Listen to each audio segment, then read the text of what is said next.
Hi, 7th graders. This is Wednesday's science lesson. We're finishing up chapter 6, lesson 4. On Monday, we did the first half, and does this look familiar? Hopefully it does, because you obviously did your work on Monday.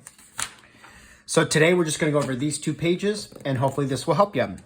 As always, you have a copy of this in your Google Classroom. You can always pause the video for more support.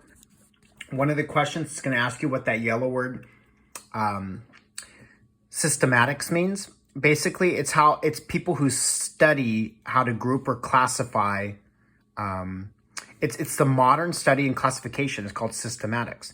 They basically use DNA and molecular biology are used to identify relationships between organisms.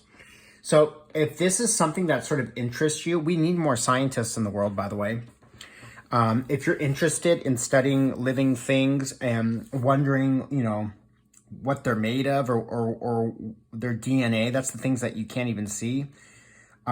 This might be something you can be as a systematics, as somebody who studies the classification of all this.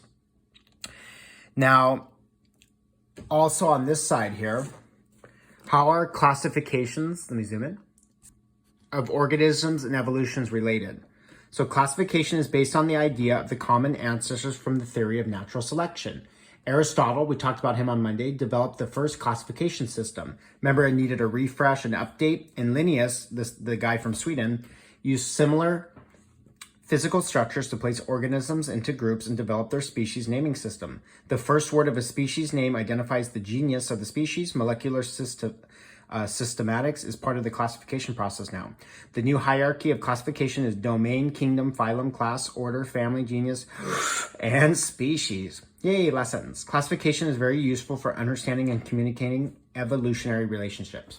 So the big idea is scientists are trying to find a link, a bridge, a connection from stuff that is alive today to stuff that was alive 1,000 years ago. I don't know if that makes sense to you.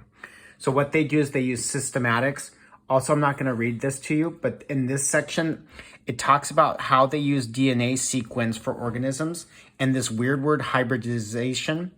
It's one of the tools that these scientists use. So the big idea is, how can scientists learn more about these things that are alive, and how can they find a connection between what they eat, what they look like, what they're made of, to make sense of the world. So hopefully this video helped.